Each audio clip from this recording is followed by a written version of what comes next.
Nous allons revoir la question des marges et de l'orientation de notre document. Je vais reprendre le texte 12 voyages, document qui vous est fourni avec ce tutoriel, et je vais me rendre dans l'onglet mise en page. Alors, je vous rappelle tout d'abord que sur la gauche, vous avez une commande orientation. Par défaut, le texte est en portrait, c'est-à-dire orienté à la verticale. Vous pourriez éventuellement le mettre en paysage. Les imprimeurs disent souvent à l'italienne.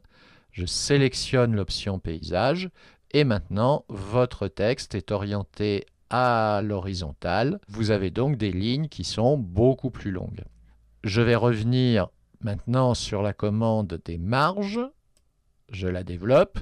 Nous avions déjà vu les marges étroites et là votre texte prend beaucoup plus de place.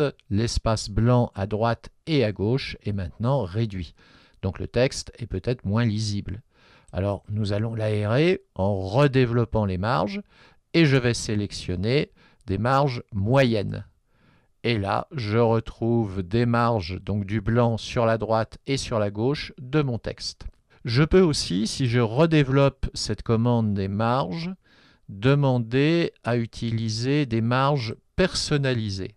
Et là, il me sera possible de régler manuellement la valeur des marges, aussi bien en haut et en bas qu'à droite et à gauche du document, éventuellement prévoir une marge supplémentaire à gauche pour la reliure du document, et je peux revenir à une orientation en portrait.